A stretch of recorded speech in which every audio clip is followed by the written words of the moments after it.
Boa tarde, guerreiros. Agora são 16 horas, quase 17. É sábado, dia 14, né, amor? Dia 14 do 8 de 2020. No outro vídeo eu coloquei 2019. Estamos aqui nessa tarde nublada, de camisa preta, mas não, eu não sou um fascista. Depois, quem tiver dúvida, pergunta, pesquisa a Marcha dos Camisas Negras. É um fato curioso de história, muito relevante, muito importante, né? Mas eu não tô aqui para falar de história hoje. Hoje quero falar sobre atender uma necessidade. Tem um desenho da Disney chamado Robô, ou Robôs, agora eu não me recordo. Eu só lembro que o protagonista era dublado pelo uma coisa Gianecchini, também não lembro o nome do cara. Mas uma coisa muito legal que um dos personagens falava era: viu uma necessidade, atenda. Era o grande construtor, mestre soldador, alguma coisa assim. Que era um robozão que fazia peças sobressalentes para os robôs do mundo. Né? E ele dizia: viu uma necessidade, atenda. E essa semana eu vi uma necessidade. Eu estava assistindo uma live de um cara muito legal que eu acompanho. Até deixo o link aí na descrição para quem tiver curiosidade. E ele fez uma pergunta: quem tem dificuldade de ler a Bíblia? A live tinha 36 mil pessoas. Sem medo de ser feliz, pelo menos umas 2.000 disseram: eu tenho dificuldade em ler a Bíblia. Então, essa foi a necessidade que eu contemplei, né?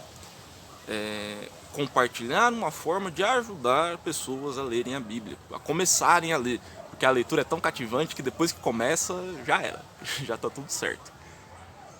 Dicas. Ela é um livro. Na verdade, ela é um compêndio de livros, né? A palavra biblioteca significa coleção, coletânea, conjunto de livros. E a Bíblia ela é um conjunto de livros.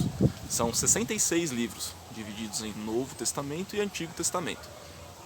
Como todos os livros da Bíblia são divididos em capítulos. E além da divisão em capítulos, nós temos a divisão em versículos. A divisão em versículos é uma divisão de linhas. Cada versículo dá aproximadamente de 1 a 2 linhas. Isso facilita a localização. Como são muitos os textos, você consegue separar por livro, por capítulo e por versículo. Por exemplo, João, capítulo 1, versículo 1. Livro de João, está no Novo Testamento, capítulo 1, versículo 1. Tá fácil, né? Porque o primeiro capítulo é a primeira linha, depois leiam, é muito construtivo esse texto. Mas para quem tem dificuldade, uma dica muito válida é índice. A Bíblia tem um índice, o que contém as divisões entre Novo Testamento, Antigo Testamento, o livro e a página em que está o livro. Então você pode abrir sua Bíblia, seja ela qual versão for.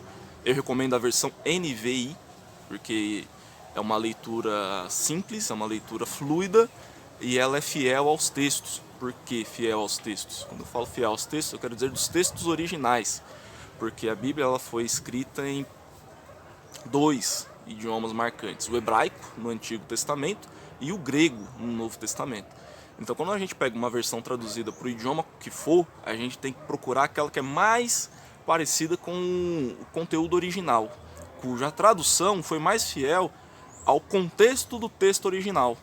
Porque, infelizmente ou felizmente, essas línguas tinham palavras que não tinham exatamente com a nossa. Um exemplo clássico disso é a palavra amor, que aparece muito no Novo Testamento. Para os gregos, haviam 3 palavras para definir amor, que é o amor eros, o amor ágape e o amor filia, ou filos, tem mais uma, eu não lembro aqui agora. Que são 3 explicações, 3 palavras para 3 diferentes tipos de amor. Amor eros é amor entre casais, amor que se deseja, ou como diz o professor Clóvis, o desejo pela falta.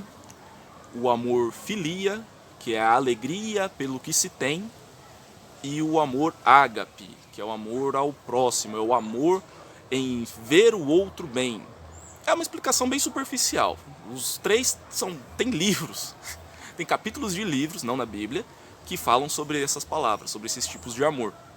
Mas isso é só um exemplo de que a língua grega e a língua hebraica têm palavras que não tem nas outras línguas, a saber, do português, que é o nosso caso. Então, quando você pega uma versão, uma tradução da Bíblia, você procura uma que seja mais fidedigna a esses textos e que seja de fácil compreensão. Infelizmente, eu creio que, assim como eu, você foi uma vítima do MEC e acabou não tendo aí uma base de leitura bem sólida, uma base de português bem sólida. Então, uma versão mais rebuscada pode acabar interferindo na sua interpretação e te desestimulando a leitura. Mas cuidado, há outras versões que são simplificadas demais. Nessa de simplificar demais, lembra que eu falei da essência do texto original? Essa essência do texto original ela é perdida, porque a ideia do grupo que fez aquela tradução, na hora de simplificar, acabou ficando um negócio ralo, um negócio superficial, um negócio sem substância, porque não traz a mensagem que deveria trazer. Então, evitem.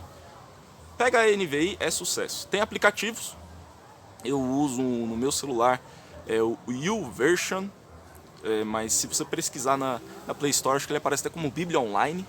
Tem o site Bíblia Online também, que é muito bom, bibliaonline.com, acho que tem até o BR.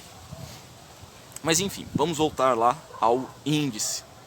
Pegue o índice, ache um livro, procure a página, vá até a página. Normalmente o número da página ele está ou no centro, parte superior, em cima, no meio da página, ou no canto inferior direito, cantinho ali direito, embaixo, ou no canto superior direito, em cima. Ou vice-versa, quando você virar a página, ele vai estar no canto superior esquerdo, no canto inferior esquerdo ou no centro. E aí você consegue se direcionar. Temos os livros poéticos. Eu ia falar, mas não vou entrar nessa questão da divisão dos livros, porque eu confesso que eu preciso estudar mais para falar com segurança quais que são as divisões. Mas eu sei que tem os históricos, os poéticos, os evangelhos, aí a gente entra no Novo Testamento, os evangelhos, as cartas e o Apocalipse. Mas no Antigo Testamento a gente tem os históricos, tem os poéticos, tem os profetas maiores e os profetas menores. Se eu ficar devendo algum, eu vou estudar e vou trazer num próximo vídeo. Dica de leitura, o capítulo e o versículo que eu falei. Livro de João, Novo Testamento, capítulo 1, versículo 1, que diz que no princípio era o verbo, e o verbo se fez carne. O princípio era a palavra, na NVI vai trazer a palavra, e a palavra se fez homem, se fez carne. Essa palavra é Jesus, que é Deus, que estava na criação, que era a palavra de Deus que fazia com que as coisas aconteciam. Era Ele quem movia a criação, porque Deus no Gênesis, que é o primeiro livro da Bíblia, Ele dizia que haja luz. Era o verbo, haja, agir. Era Ele quem fazia com que as coisas acontecessem. E faz com que as coisas aconteçam até hoje. E esse capítulo 1 de João, capítulo 1, versículo 1, ele vai falar um pouco sobre isso. E vai discorrer quem é Jesus. Quem é Jesus? Ele é o verbo que estava lá no Gênesis, que se fez homem, que foi morto, para que nós pudéssemos ser salvos, para que nós pudéssemos acessar o Pai. Se você ler lá no finalzinho dos evangelhos, nos últimos 1, 2 capítulos antes de cada evangelho, vai falar sobre a crucificação de Jesus. E um fato muito curioso que aconteceu lá foi a ruptura do véu. A separação entre o homem e Deus foi rompida, porque Jesus pavimentou esse caminho. Mas a gente só vai saber lendo a Bíblia. Então essa é a dica. Eu espero que tenha sido útil. Eu espero que o motive a fazer essas leituras. Faça essas leituras. Você vai ver que lá é a raiz, lá é a fonte, lá é a essência. No livro de João, no final do evangelho, bem no finalzinho, no final do livro de João, ele vai dizer que se todas as coisas que Jesus fez fossem escritas em livros, não haveria livros o suficiente para escrever.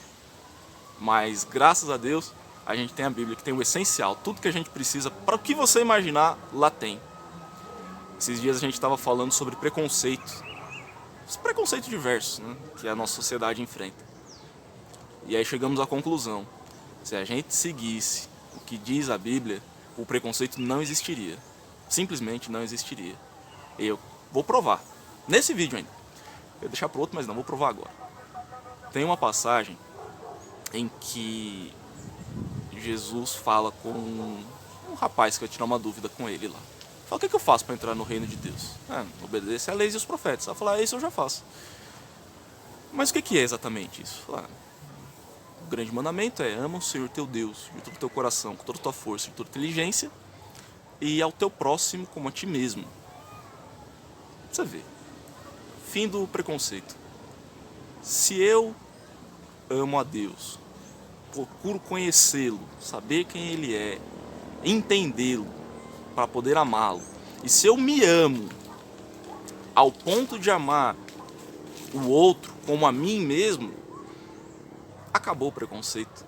Porque se eu conheço Deus, eu vou saber que a criação dele é toda perfeita, é toda maravilhosa, e que vou saber que Ele deu a vida para que todos fossem salvos, para que nenhum se perdesse. E eu vou saber o quão o meu irmão é importante para Deus. E vou amá-lo como eu me amo, porque eu vou entender que eu sou feito à imagem e semelhança de Deus, assim como o meu irmão, independente de qualquer ponto diferencial entre nós. Porque embora sejamos diferentes, sim, há diferença, não há como negar as diferenças. Não somos melhores nem piores. Então, esse é só um exemplo do poder transformador que a palavra de Deus tem. E que quanto mais pessoas acessarem esse conhecimento, acessarem esse poder transformador, melhor vai ser a nossa sociedade, melhor vai ser a nossa vida. Beleza? Guerreiros, por hoje é só, fiquem com Deus e até a próxima.